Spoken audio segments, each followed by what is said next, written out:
처음 행위를 가지려면 어떻게 해야 하는가? 이렇게 말씀을 나누도록 하겠습니다.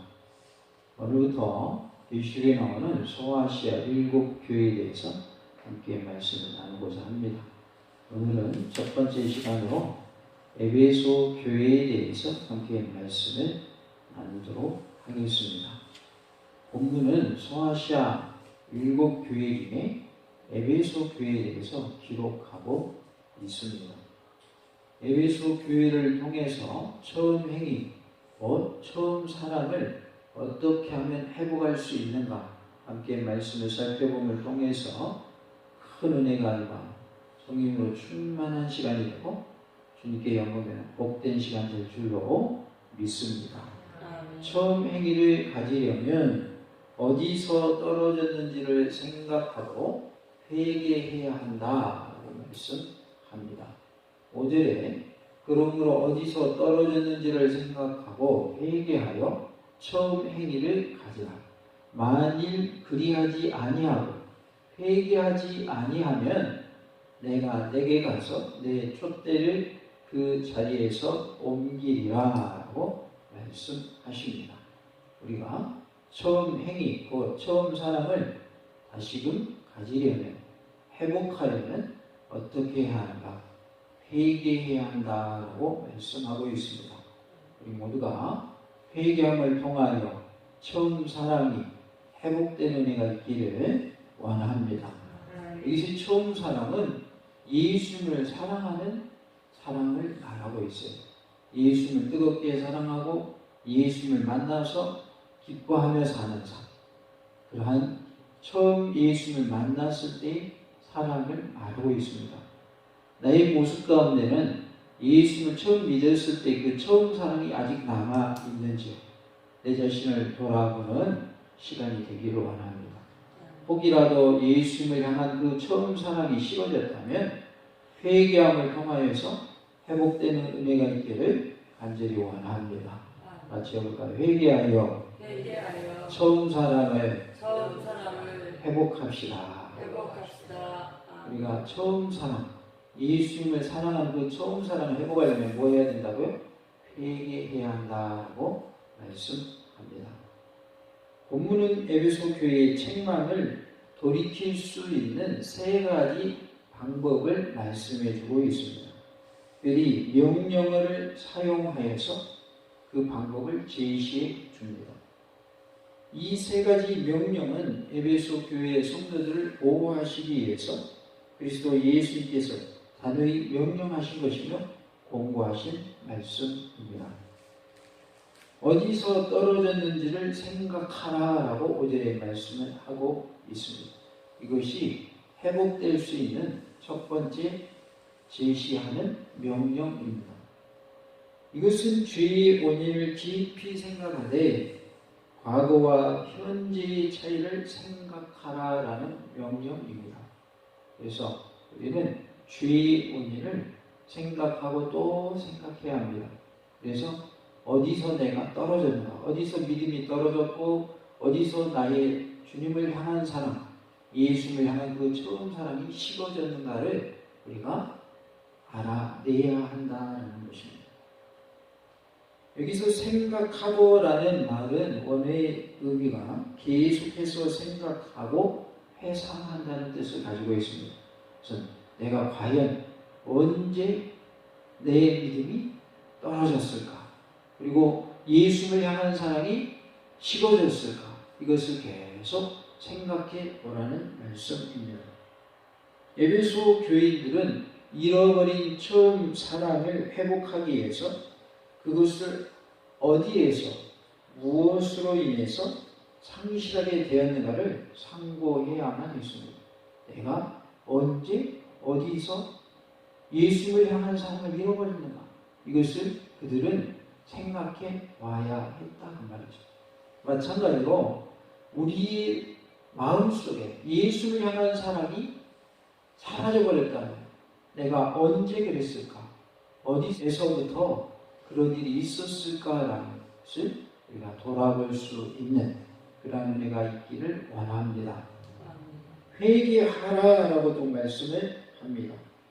이 5절에 회개하라라고 하신 말씀은 단번에 결정적으로 돌아가라라는 명령입니다.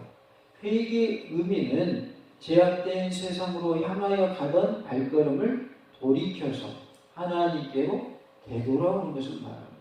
그러니까 세상으로 떠났던 사람이 하나님 품으로 돌아오는 것을 우리는 뭐라고 말하는 거예요? 회개한다라고 말하는 거예요. 단번에 결정적으로 돌아가라. 누구에게로? 하나님께로 돌아가라. 예수님께로 돌아가라. 이런 의미로 회개하라라고 말씀합니다. 회개는 먼저는 어떠한 일이 되어져야 합니까? 입술로 나의 죄를 고백하는 일이 되어져야죠. 하나님, 제가 이러한 죄를 지었습니다. 저의 죄를 용서해 주시옵소서. 회개했다면 이제 어떻게 해야 되겠어요? 행동으로도 하나님께로 돌아와야 되는 거예요.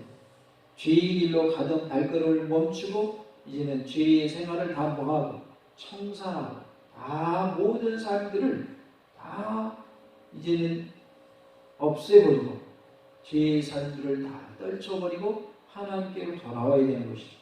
이게 회개의 진정한 의미인 것입니다.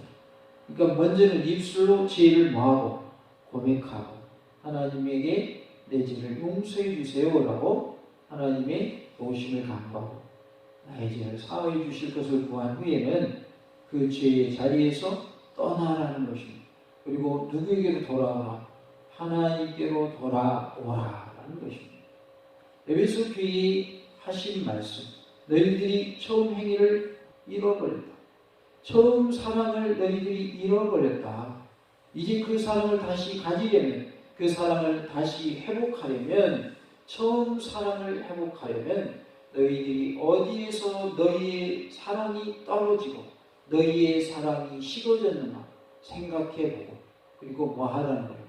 회개하라는 것입니다. 마태복음 3장 2절에 회개하라 천국이 가까이 왔느니라 라고 말씀하고 있어요. 이 말씀은 세례 요한이 사역을 시작하면서 세례를 베풀면서 외친 말씀입니다. 회개하라 천국이 가까웠느니라. 우리가 회개할 때 천국에 갈 수 있다는 것입니다. 회개하지 않고 천국 갈 수 있는 방법이 있을까요? 없을까요? 없습니다. 그래서 세례 요한은 회개하라 천국이 가까웠느니라, 천국이 가까이 왔느니라 라고 외쳤던 것이죠. 예수님도 사역을 시작하실 때, 공생을 시작하실 때에 똑같은 말씀을 외치셨죠. 회개하라 천국이 가까이 왔느니라 라고 말씀을 하십니다. 그래서 천국 가는 방법은 뭐 해야 한다는 거예요? 회개해야 된다는 거예요. 회개 없는 구원, 회개 없는 천국은 주어지지 않는다라는 것을 말씀해 주고 있어요. 특별히 회개하여 우리가 첫사랑, 처음 사랑을 회복하고 천국의 복을 누린 은혜가 있기를 원합니다. 천국에 들어가려면 회개해야 합니다. 회개하면 처음 사랑을 회복하게 하시고 그 처음 사랑이 회복됨을 통하여 천국 가게 하시겠다고 말씀해주고 계십니다. 우리 모두가 회개하여 처음 사랑이 회복되는 은혜가 있기를 원합니다. 처음 행위를 가지라라고 5절에 말씀을 하고 있어요. 너희들이 어디서 떨어졌는지 생각해 보아라. 생각하고 또 생각해 보고 생각나거든 이제 뭐하고? 회개하고 그 다음은 뭐라고 그랬어요? 처음 행위를 가지라라고 말씀을 하고 있어요. 처음 행위는 여기서 뭘 말한다고요? 처음 사랑을 말하는 거예요. 예수님에 대한 그 처음 사랑을 회복하라는 거예요. 우리가 에베소 교인들이 특별히 회개하여 돌아가되 무분별한 사랑이 아닌 그들이 가졌던 처음의 사랑으로 돌아가야 했다라는 것을 알아야 하겠습니다. 그러니까 지금 에베소 교회 성도들은 뭘 잃어버린 거예요? 예수님에 대한 처음 사랑을 잃어버린 거예요. 그것을 뭐라고 표현했냐면 처음 행위라고 표현을 했어요. 그러니까 처음에는 예수님을 뭐 하면서 살았어요? 사랑하면서 살았어요. 그런데 그 사랑을 잊어버렸어요. 그 그 사랑이 뜨거웠었는데 지금은 어떻게 된 거예요? 식어진 거예요. 우리가 막 남자와 여자가 서로 사랑해요. 불 붙을 때 뜨겁죠. 그런데 결혼하고 나면 점점 사람이 어떻게 돼가요? 식어져요. 식어져. 그래서 연애할 때는 막 불꽃이 튀었는데 이제 결혼해서 사니까 별로 그런 게 없어. 그래서 어른들이 무슨 말씀하시냐면 정으로 산다고 그러시더라고요. 정으로. 네. 어쨌든 그것도 사랑인 것 같아요. 정으로 사는 것도. 처음에 불 붙었던 막 불꽃 튀는 사랑은 온데간데 없어졌어. 그러나 대신에 무쇠솥과 같이 은근히 불이 지펴짐으로 그 열기가 오래 가는 것처럼 숙성된 그러한 사랑을 우리는 하면서 살아가는 것이죠. 설익은 사랑일 때는 뜨겁기는 하지만 성숙한 사랑의 모습은 별로 없죠. 그러나 성숙한 사랑의 모습은 막 불꽃 튀는 건 별로 없어요. 어때요? 꾸준하죠. 둘 다 장단점이 있죠. 예수를 사랑할 때 그 처음 사랑이 식어졌다면 다시금 회복하는 그러한 은혜가 있기를 원합니다. 처음 행위는 곧 처음 사랑을 의미한다라는 것입니다. 여기서 가지라 그랬어요. 처음 행위를 가지라라고 했는데 가지라는 말은 지금 즉시 행하라라는 뜻입니다. 어떻게 행하라고요? 지금 즉시 행하라. 그러니까 처음 행위를 지금 즉시 행하라 그런 뜻이에요. 처음 행위가 처음 사랑이라고 그랬잖아요. 그러니까 처음 사랑을 지금 즉시 행하라는 뜻이에요. 다 같이 해볼까요? 처음 사랑을 지금 즉시 행합시다. 이제 다시금 우리의 주님을 향한 사랑이 다시금 회복돼가지고 지금 즉시 예수를 뜨겁게 사랑하는 모습이 다 되실 수 있기를 원합니다. 에베소 교인들은 지금 즉시 처음에 그리스도 예수님에 대해 가졌던 사랑으로 형제들에게 사랑을 표현해야 했습니다. 그러니까 결국은 뭐냐면요, 예수를 사랑하는 모습은 뭐로 연결되어야 된다는 거예요? 형제를 사랑하는 모습이 연결되어야 된다는 거예요. 하나님을 사랑합니다 하면서 이웃을 사랑하지 않는 것은 하나님을 사랑하는 거예요? 안 사랑하는 거예요? 안 사랑하는 거라고 성경은 말씀하죠. 하나님 사랑하는 사람 누구도 사랑해야 돼요. 이웃도 사랑해야 돼요. 그런데 하나님 사랑합니다 하면서 이웃을 사랑하지 않고 사는 사람은 그의 고백이 뭐가 되는 거예요? 거짓이 되는 겁니다. 알만 사랑하는 것입니다. 그래서 지금 에베소 교회의 성도들이 예수님에 대한 그 처음 사랑을 잃어버렸다고 하는 건 뭐냐면 지금은 형제들을 뭐하지 않는다는 거예요. 사랑하지 않는다. 예수를 사랑하는 그 사랑이 아직도 뜨겁다면 누구를 사랑해야 되는데? 형제들을 사랑해야 되는데 그 사랑이 식어졌다는 거예요. 우리 모두가 예수를 사랑하는 그 사랑으로 내 이웃을 사랑하고 내 형제를 사랑하고 내 성도를 사랑하는 그런 모습이 되기를 원합니다. 우리가 서로 사랑하며 살아야 된다. 그것이 진짜 예수님을 사랑하는 모습이다. 예수를 뜨겁게 사랑하는 사람은 내 이웃, 내 형제를 뭐 할 수밖에 없어요? 사랑할 수밖에 없는 거예요. 왜 그럴까요? 예수의 큰 사랑을 받았잖아요. 그래서 어떻게 하면 예수의 사랑을 보답할까라고 우리가 마음을 먹게 되면 하나님을 사랑하는 그것을, 하나님을 사랑하는 그 사랑을 뭐로 실천하게 되어 있어요? 형제를 사랑하는 모습으로 실천하게 되어 있는 거예요. 그래서 어려운 성도가 있다, 또 어려운 이웃이 있다 그러면 그들을 뭐 할 수밖에 없는 거예요? 사랑하며 살 수밖에 없는 거예요. 그들을 돌보며 살 수밖에 없는 거예요. 그들이 헐벗고 있다 그러면 입을 것을 갖다 주고, 그들이 굶주리고 있다 그러면 먹을 것을 갖다 주고 살 수밖에 없는 거예요. 왜? 예수님 사랑을 나도 받았으니 나도 어떻게 해야 되는 거예요? 그 사랑을 갚아야 될 거 아니에요. 근데 그 사랑을 갚으려면 예수님이 지금 이 땅에 안 계신데 누구에게 갚아야 되는 거예요? 내 주변 이웃에게 갚아야 되는 거예요. 주변에 어려운 성도를 돌보고 어려운 목사님들을 우리가 돕고 선교사님들을 돕고 하나님의 사랑을 실천하면서 살아야 돼요. 그래서 처음 사랑을 실천하는 것은 곧 형제를 사랑하는 것이며 이웃을 사랑하는 것이다 라는 것을 말씀해 주고 있어요. 물론 예수님 사랑은 교회 내에서 우리가 봉사하는 것으로도 나타나게 되어 있습니다. 그래서 어떻게 하면 교회를 위해서 내가 더 헌신할까? 어떻게 하면 주님의 전 더 아름답게 꾸밀 수 있을까? 어떻게 하면 성도들이 더 편안하게 예배드릴 수 있는 환경을 만들 수 있을까? 어떻게 하면 내가 주님을 위해서 더 일할 수 있을까? 이렇게 바뀌는 거예요.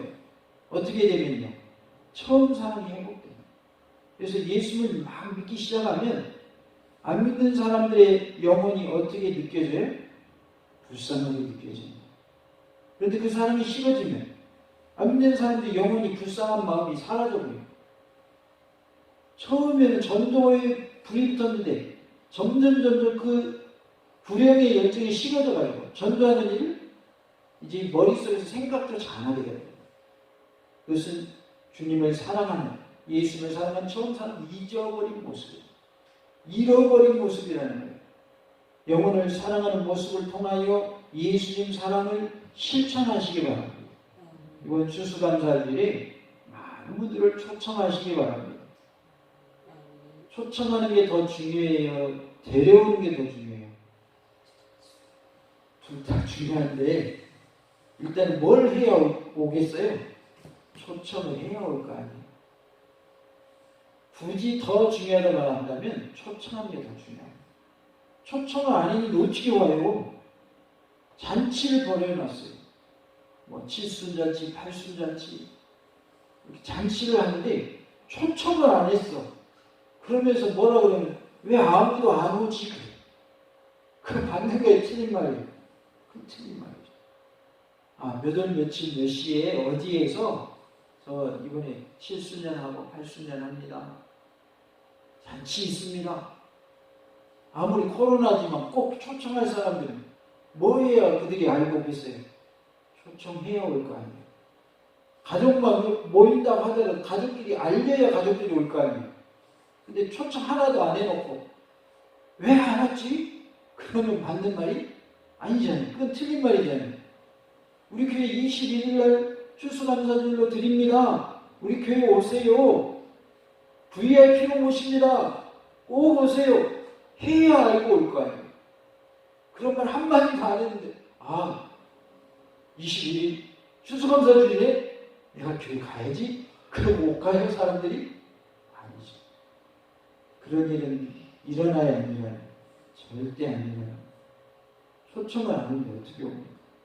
그래서 꼭 초청하시기 바랍니다.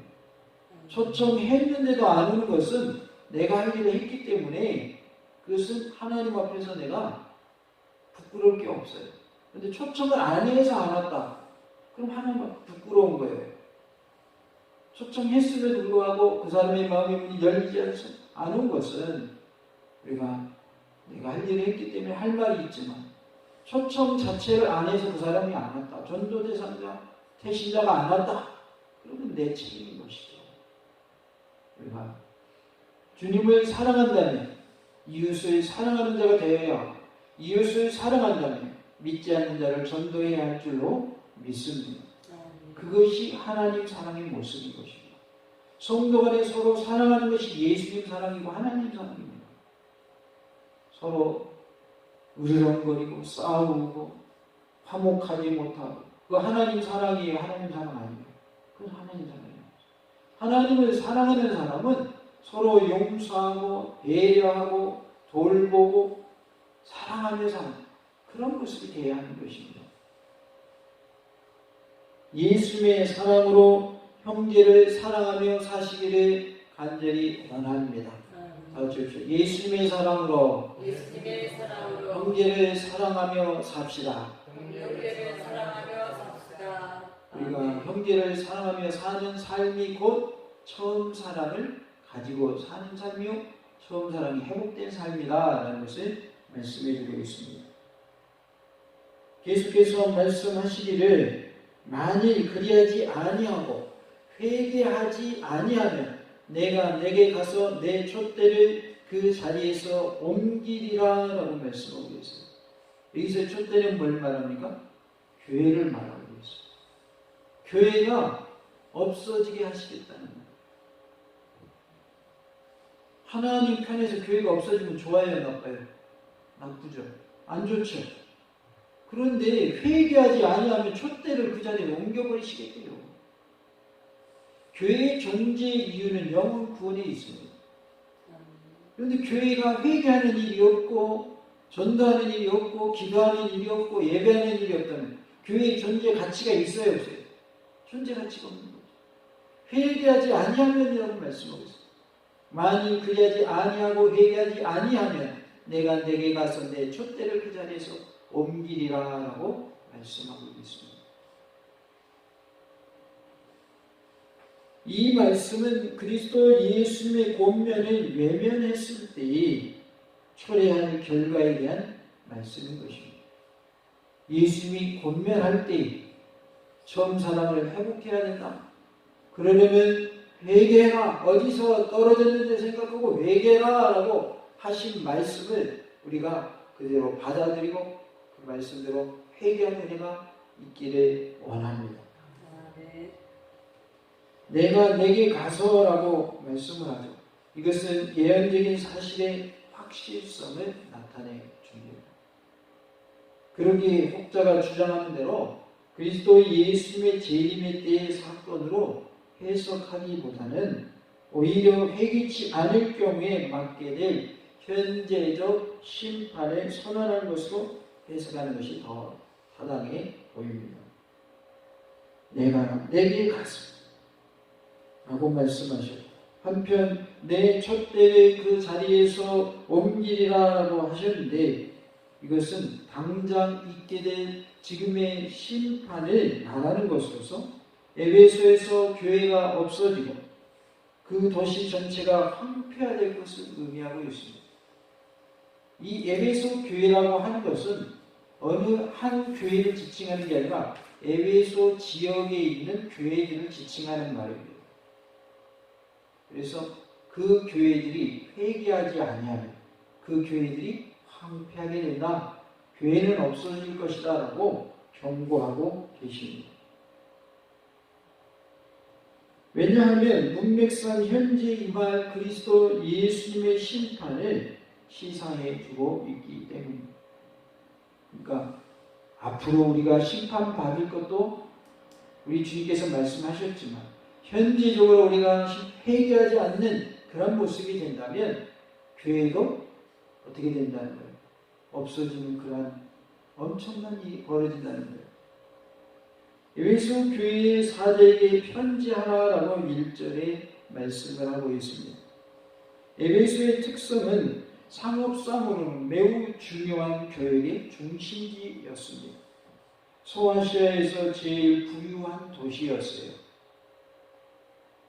유프라테스에서 라우디게아를 경유하여서 에베소까지 이르면서 동방의 산물이 마지막으로 도착한 곳이 바로 에베소였습니다. 그래서 모든 동방에 나는 산물, 모든 그러한 좋은 것들이 어디에 다 모였다는 거예요? 에베소에 모였다는 말이에요. 종교적으로는 세계 7대 불가사의 중 하나인 아데미 여신상이 있어서 미신이 성행했고 황제 숭배가 있었던 도시입니다. 아데미 여신은 아르테미스 여신이라 이렇게 말하기도 합니다. 이 우상을 숭배하는 곳이 에베소였고 또 황제를 숭배하는 것이 에베소였다는 것이 정치적으로는 로마로부터 자치권을 부여받아서 스트라테고이라는 독자적 행정관이 있었고 민주적으로 선출된 통치기관으로 블레라는 민회관과 순회 재판소가 있었습니다.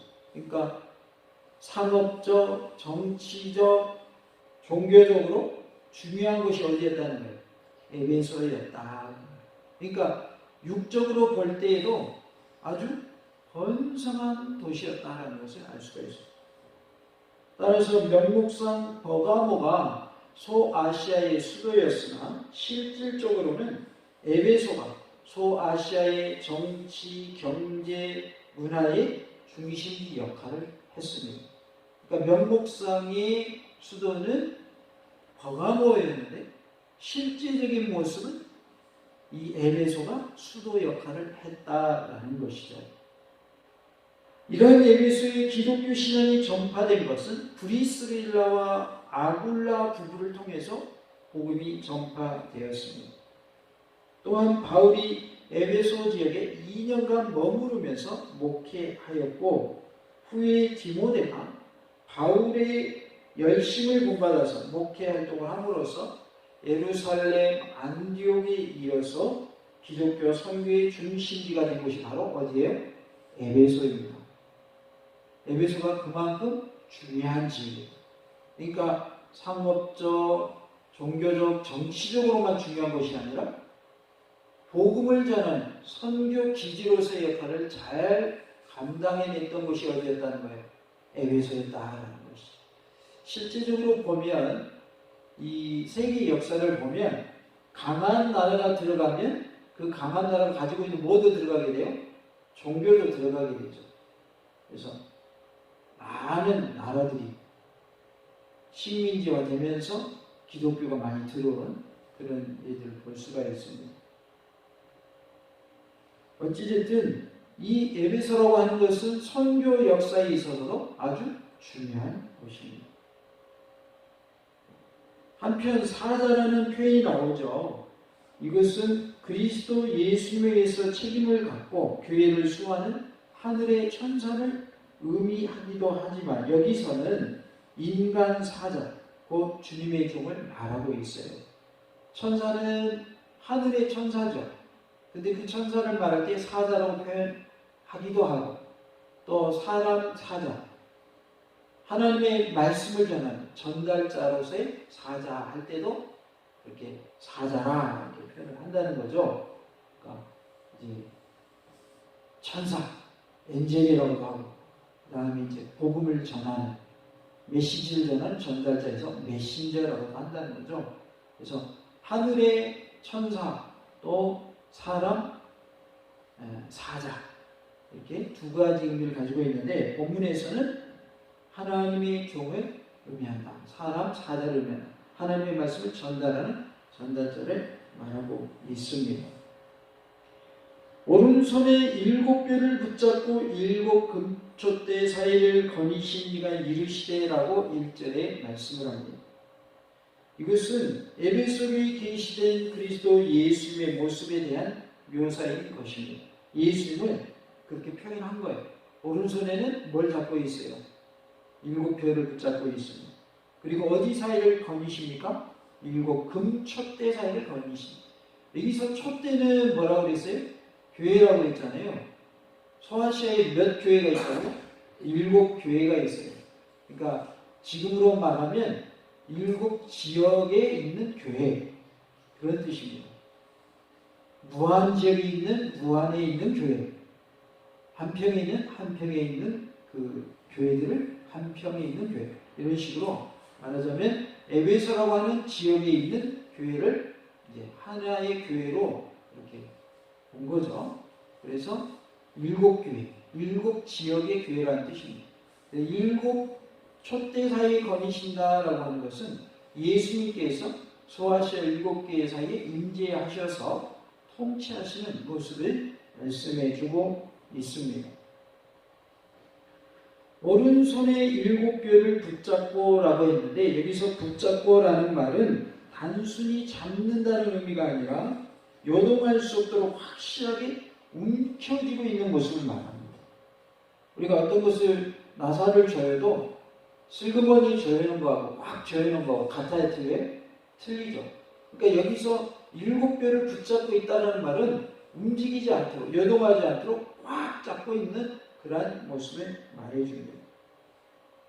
이것은 그리스도 예수님께서 교회를 보호하시고 통치하시는, 지배하고 계심을 의미합니다. 우리를 붙잡고 계신다는 말이에요. 보호하고 계신다, 지배하고 계신다, 통치하고 계신다라는 의미를 가지고 있습니다. 한편 금촛대 사이를 거니시는 이라고 했는데, 이건 역시 그리스도 예수님께서 교회들을 사랑하고 능력 가운데 교회에 임재하고 계시는 말씀해 주고 있습니다. 그래서 예수님은 우리를 보호하고 계시고 우리와 함께 계시는 줄로 믿습니다. 예수님이 부활 승천하신 후에 누굴 보내주셨어요? 성령님을 보내주셔서 성령님을 통해서 우리와 함께 하시는 예수님이신 줄로 믿습니다. 예배 드리는 이 가운데 성령님을 통해서 예수님이 이 자리에 임재해 계신 줄로 믿습니다. 계시록 1장 20절에 내가 본 것은 내 오른손에 7별의 비밀과 또 7 금촛대라. 7별은 7교회의 사자예요. 7 촛대는 7 교회니라라고 말씀하고 있습니다. 우리 주님께서 우리와 늘 함께 하시고 우리를 지키시고 보호하시고 임재해 계심을 믿으시기 바랍니다. 이제 예수님을 사랑하는 그 처음 사랑이 식어졌다면 다시 회복되는 은혜가 있기를 원합니다. 그리하여 예수님 사랑이 형제 사랑으로 이웃 사랑으로 이어짐을 통하여서 예수님을 향한 그 처음 사랑이 계속 유지되는 놀라운 은혜가 있기를 간절히 원합니다. 우리가 우리 처음 행위, 그 처음 사랑이 없어졌다면, 사라졌다면, 식어졌다면 다시금 우리가 회복되어야겠는데, 그러려면 우리가 하나님의 은혜 가운데 철저히 회개해야 할 줄로 믿습니다. 회개하는 영을 우리 주님이 부어주시고 회개함을 통하여서 주님을 향한 그 처음 사랑이 회복되고 내 생명 다하는 그날까지 뜨겁게 하나님 사랑하며 사는, 예수님 사랑하며 사는 복된 삶이 다 되시기를 간절히 원합니다. 아멘. 할렐루야. 아멘. 아멘. 아멘.